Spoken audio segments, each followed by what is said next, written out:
Good evening and welcome to another episode of Unscripted and Unchained RPG Review. I am DM Bloodworth, and as you can see by the graphics, today I'm making my return to part 5 of my MYFAROG 3.0 series of videos. This will most likely be the last of digging through the core rulebook, and today I'm going to be focusing on the Thulean Culture and Traditions. And let me start off by saying or explaining that anytime you're dealing with a game world, a game setting, and it has a good deal of lore infused into its backstory and how things in society are supposed to work based on that lore. I think as a game master and just as a reader of so many of these types of materials, game worlds, and whether it be tabletop gaming or reading the original novels that many of these RPGs are created, inspired from. I think anytime that you're reading these and you're starting to build campaigns, that you start to twist some of the story to just match what your perception is, and just you start to piece together the things that you as an individual creator start to see that this comes together in my mind this way. And so a lot of what I'm going to explain here is based on the progression that I looked at the setting of Thule and how it came to 3.0, and where it is in this core book may be different than what someone else comes up with, at least conceptually what they come up with. So, this is not so much of a review of the content as is.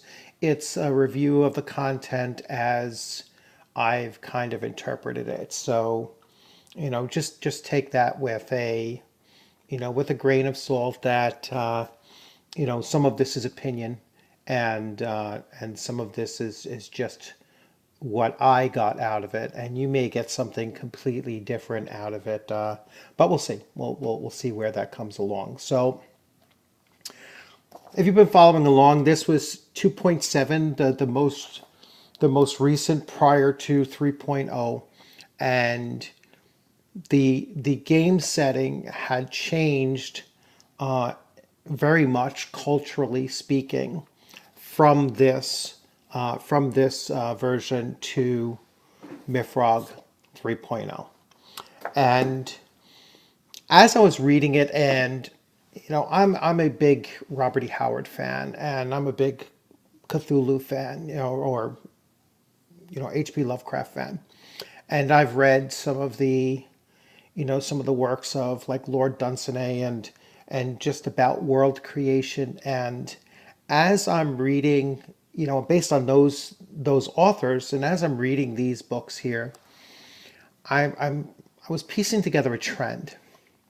And that trend that I saw was that, and I think Varg really does hit on that idea in 3.0. The trend that I saw was this is a battle between civilization and pre-civilization. And Robert E. Howard called that, civilization versus barbarism. And Robert E. Howard had always believed that barbarism was the truer sense of humanity, that it was the natural order of things. And I'm fairly certain that Varg's perception is that, civilization is not a good thing, and he talks about that in MYFAROG 3.0. The gods' response in cursing the lands and destroying the older world structure was in response to civilization kind of run amok. The other conflict that I started to piece together when I was writing my campaign was the conflict between traditional values and religious values, and how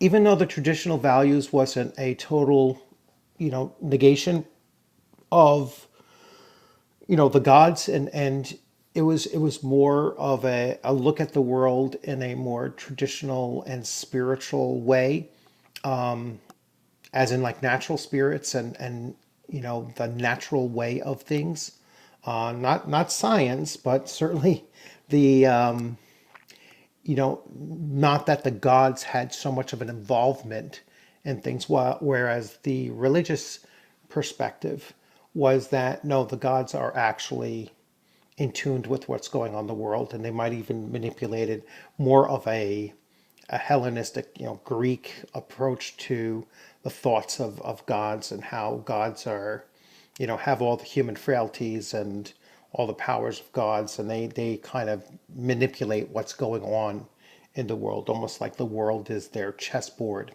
and they're playing their human pieces on that board. At least that's where I was going from it. It's not something that I necessarily pulled out of MYFAROG 2.7.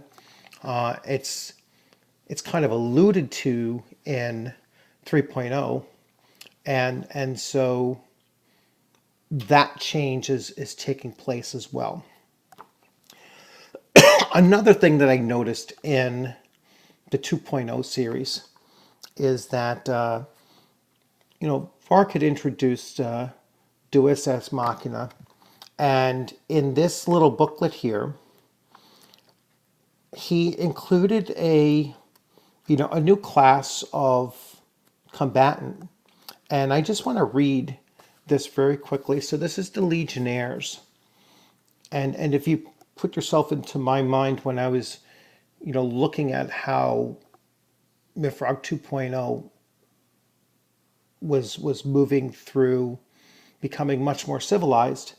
And then Legionnaires were introduced, or Legionaries were introduced, and I started reading this and said, with all the troubles in Thule, and with the advancement of civilization and thus decadence, some of the tribes of Thule, almost exclusively in these southerly regions, of the Thulean world, have begun to adopt a new way of thinking in relation to warfare. The traditional warrior mentality is gradually being replaced by a soldier mentality. Many kings have begun to encourage their men to train not for duels, but for discipline in war, not to fight for the sake of honor, but to kill the enemy to win the fight. And they do not train to become warriors, but to serve a certain role in an organized army.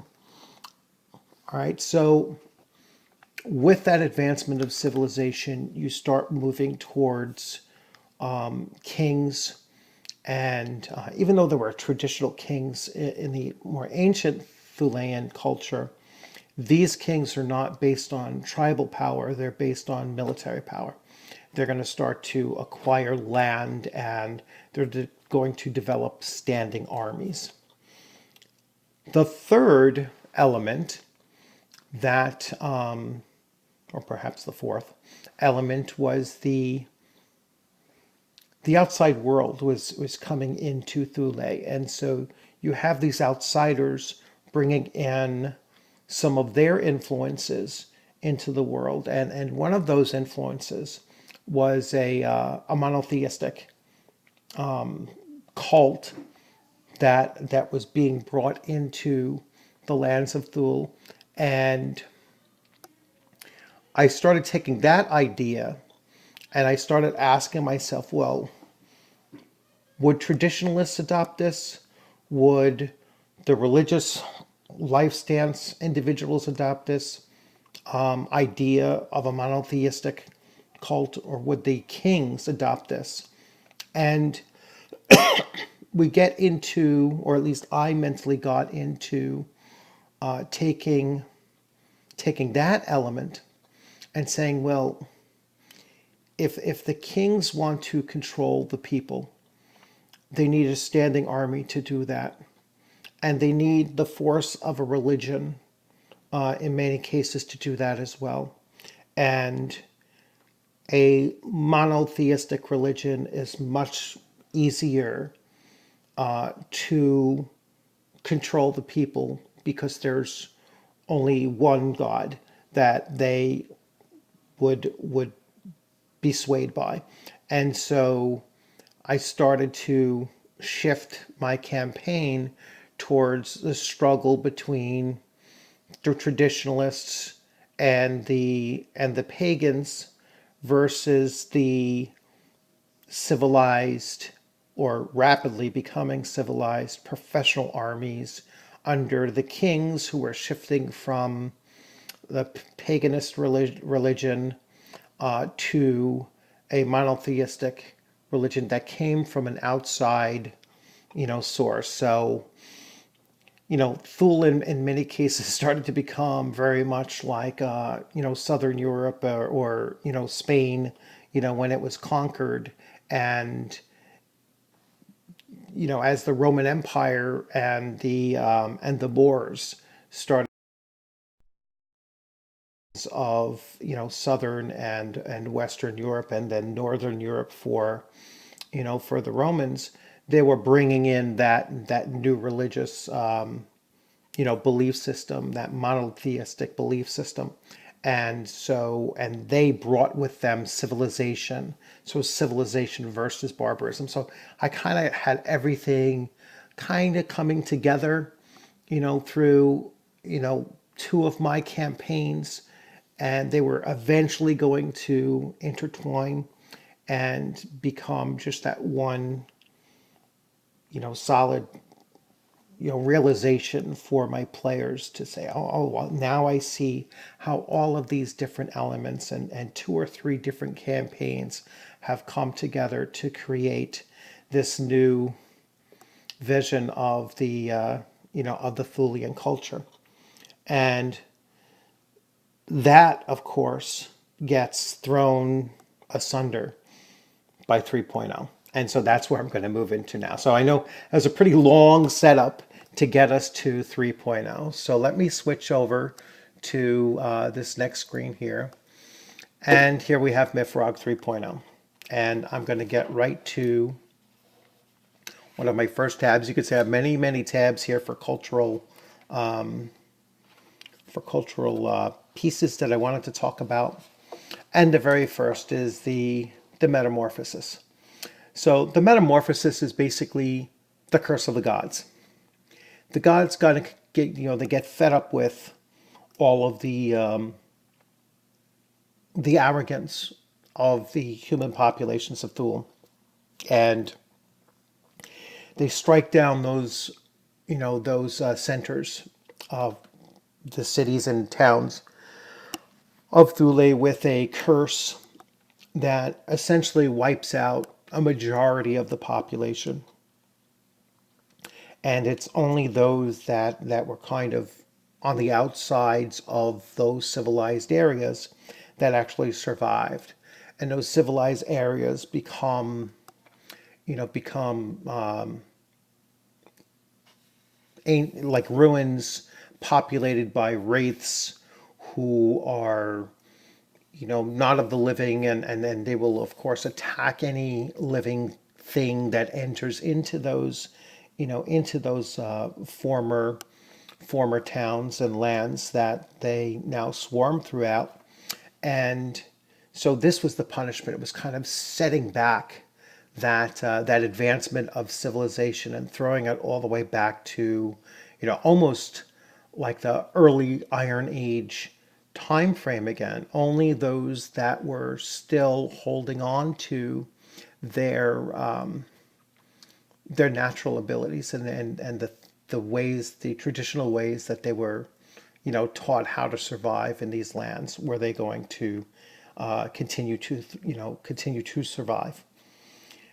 There's the introduction of the dwarves had existed in the older version of the game, but they were completely subterranean, and the dwarves had violated the compact, if it were, or just their design that was laid out for them by the gods, by creating their own lives and creating the ability to therefore start to populate amongst themselves.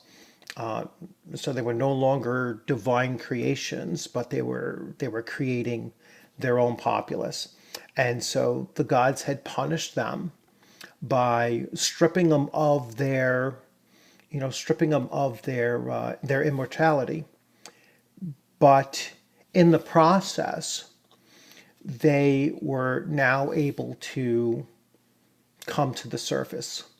And so they would become they would move from being the subterranean, almost albino dwarves of the ancient, Norse lore, and they were becoming more like the fantasy dwarf that we think of when we think of like Lord of the Rings and other sources similar to that. And so, and then there's the creation of halflings, which they had not existed prior to this. Elves become much more secluded than they were in the past. And I'm assuming you can also imply that they're much more a much more smaller population as well. And then goblins and hobgoblins and orcs and ogres are created from kind of a corruption of humans along with Eton aspects. And so they're kind of Eton folk and human, corrupted human folk, very similar to how orcs are dealt with in Lord of the Rings, and where orcs had come from, they're deriving from corrupted elves to become what they had become. So so that's the catalyst for 3.0. Now, as we go through, and I wanted to just focus on a few other points. Let's see how I organize this with my tabs. Let's see. It wasn't there. The origin of man. So I just wanted to go into this. So the introduction of Thule. So Thule is an archipelago located in the uppermost northern, with a mostly north with a mostly temperate climate, warm sea currents from the south, mountain ranges, and so on. So basically, islands off the coast of Norway. Um, if you want to put it in a perspective of, well, what is this most likely or most similar to in the real world? The origins of man. So Ent came to the earth from the stars, and some sages claim that all life forms on earth originated somewhere amongst the stars, far, far away. There is evidence, and some claim that men are indeed fallen gods who fell from the stars and landed on the barren earth. If so, they were sent there because they made a mistake. Were they sent to learn something, to create life there, to build the colony, or as pieces in some divine game? Nobody knows why. It is all true, if it is at all true, of course. So basically, back into that, the pawns of divine power, and just playing around with humans on the surface. As we continue through the life stances, religious life stance, and I've spoken about these in a previous video. So religious life stance versus traditional, and that's a theme that I certainly played around with quite a bit, and is a theme that you may choose to do so as well, as a source of conflict between the two different life stances. Some of the talents and the skills that are in Thule are very cultural in nature. I think much more so than what you might find in some other, more well-known RPGs. So you have flute playing, and you have, playing other instruments, and you have singing, and other things that aren't just, delegated for bards, but their civilians could do these things as well.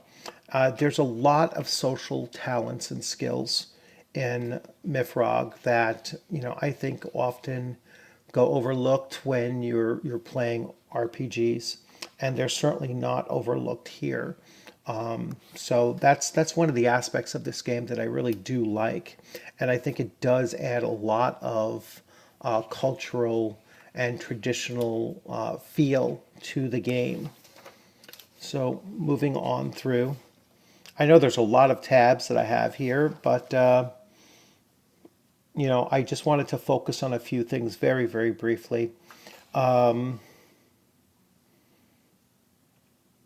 forget why I tabbed this here. I just wanted to point out that spells in Thule are based on air spells, earth spells, fire spells, spirit spells, and water spells. So they're basically based on the elements plus spirits and such. So and then there's of course the divine what they're called favors. So divine favors are the spells that are derived from the religious life stance and the spell users for religions.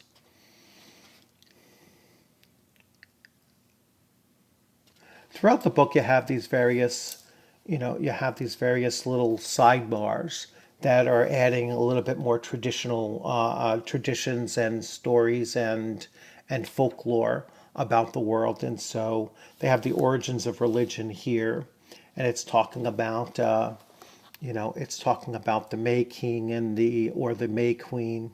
So it is not quite clear why some men stopped practicing traditional in favor of religion. But in a sense, praying to the deities is not very different from asking the May King or May Queen for help in difficult situations. Another factor is that the deities made their appearance at some point. Now the traditional men believe that the deities are mere spirits for now, too powerful for man to control, who have manifested themselves in physical form in the image of the religious man's ideals. Others, however, believe that the deities are actually ancient farling sorcerers who became so powerful that they transcended the laws of nature and became part of the elements themselves. They became gods and the goddesses, and their followers created the religion as a separate branch from the tree of traditions. Whatever is the case, the deities in Thule are real and do aid and grant favors to their worshippers. So the obvious question is, why are they still men practicing through tradition? All right, so, and again, that's where we get back to the struggle between the two life stances, and it's not always overt, it's certainly something there's an underlying tension there.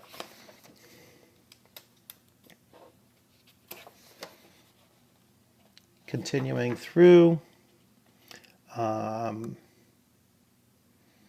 there's actual skills involved with lore and religious tradition, and I think that's pretty much why I tabbed this here. So you have rune lore, which is more based on their tradition, traditional life stance, and then you have religious tradition, which obviously are a religious life stance.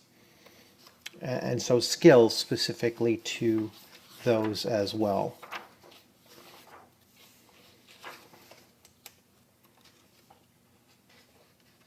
I'm always not quite sure which one tab is which here. I'm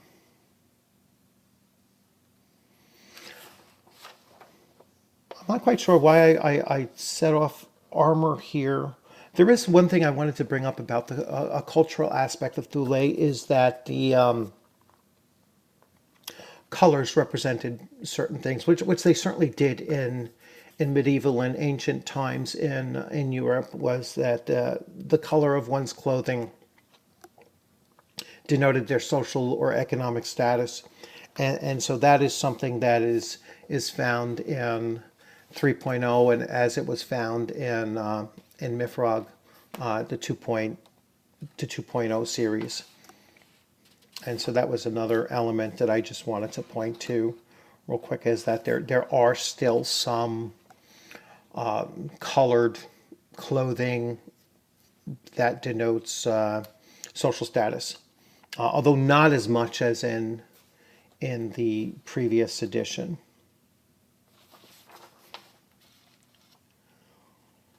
I think I came here because one of the changes, and it's not exactly on this page, but one of the changes that 3.0 introduced was that you're starting to get a more metal-based economy.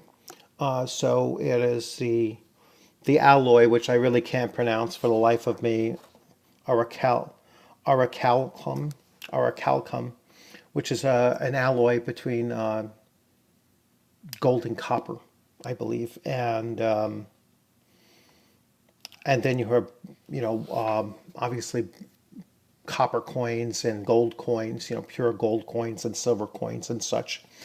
In the older version, they used as a currency amber and other precious stones. So you can see the shift towards a more civilized Thule in 3.0 with the removal of amber. At least from what I could tell, amber is no longer used as a currency. We go into the lands of Thule, and there's a section here on tribal sizes down here at the bottom.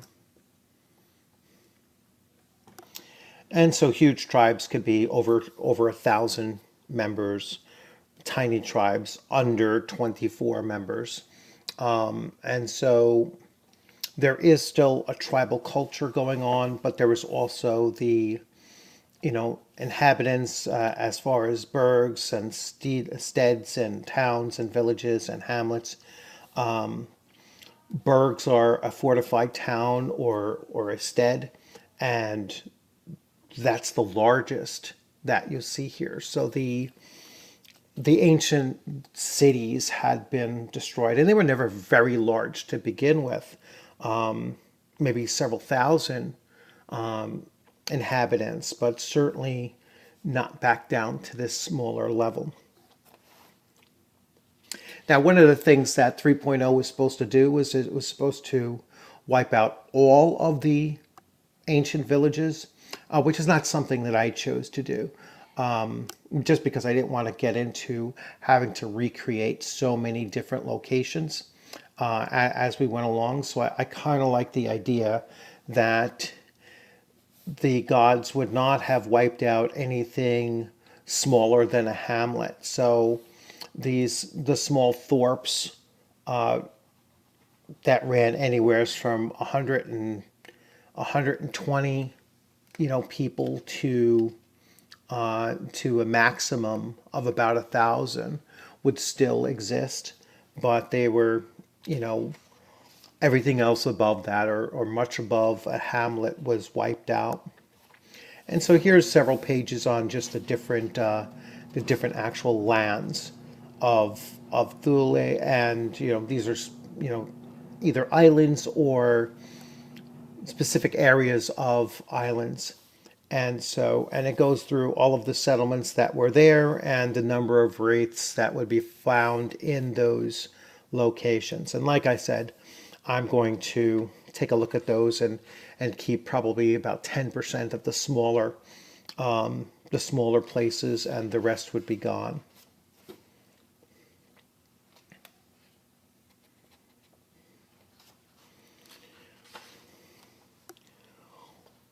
So we start getting into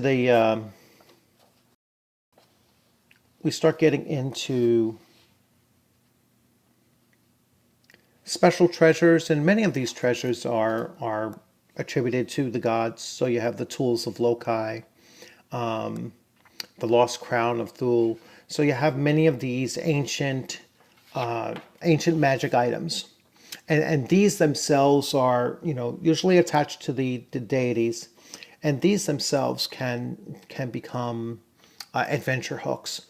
Not that your characters might actually get any of these, artifacts, but they'd be tracing down the rumors of them and kind of going along that way. And I'm going to spend some time with that idea of adventure hooks through some of these items, which you can always tie adventures to items, but also later on when I get to the ceremonies, I'm going to talk about it there as well.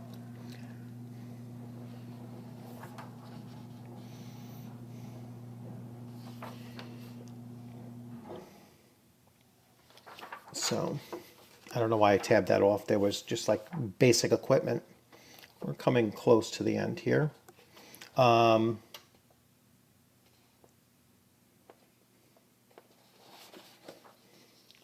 So here we actually get to the mythical deities and their symbols and their various temple names. So the temple of purification is Balder. The temple of radiance is Tyr. The temple of strength is Pure. The temple of earth is Jord. The temple of night is Hudur. The temple of time is Heimdall. The temple of the wanderer is Mani, and so on and so on. For Seti, I recognize Freya, Freyr, Skaldi. The temple of the source is Skaldi.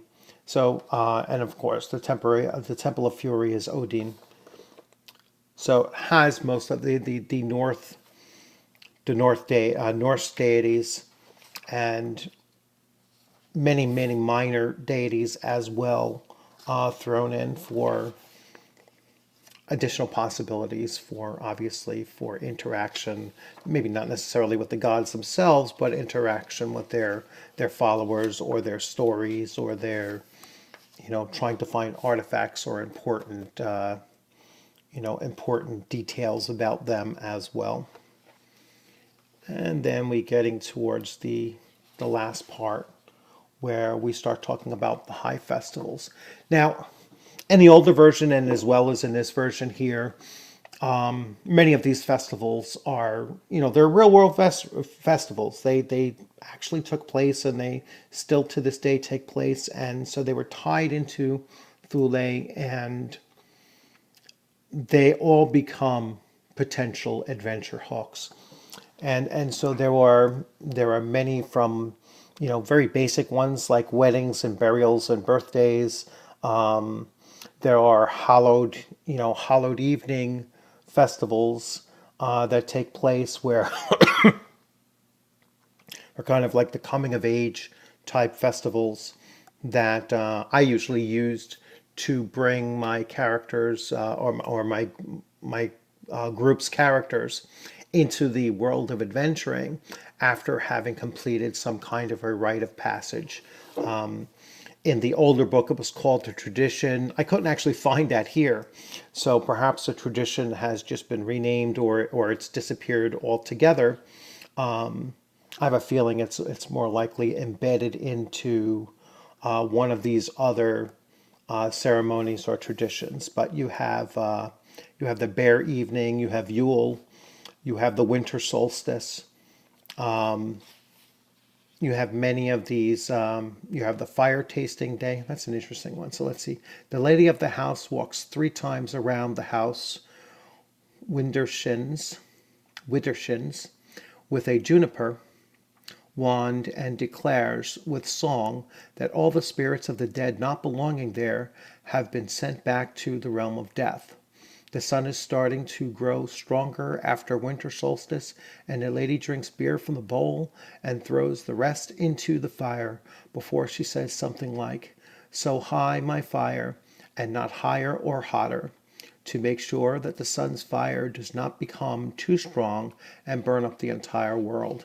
So many of these little tidbits of, lore, it just adds so much life and flavor to the world that, I can see creating adventures that come out of, many of these little pieces of lore and tradition. So I'll just grab another one. The Long Friday. So Long Friday, it's on the night of the 6th day of Prudaheimer, I guess. The children are given 5 more strokes with a birch branch on their behinds to make them strong and to purify them. No one is allowed to eat anything until sunset, and everyone must work the whole day. I could certainly see an adventure coming out of that where, you might have, one kid who decides that they don't want to get swatted on the butt with a switch, and so they run off into the night, and then that child disappears or something, and now the players have to go out with their characters and search around for this kid to bring this kid back. So again, many of these different ceremonies and high festivals and just little bits of lore can easily become an adventure if you decide to just keep on pulling from here. And I'll do one more. Let's see what we have in the last.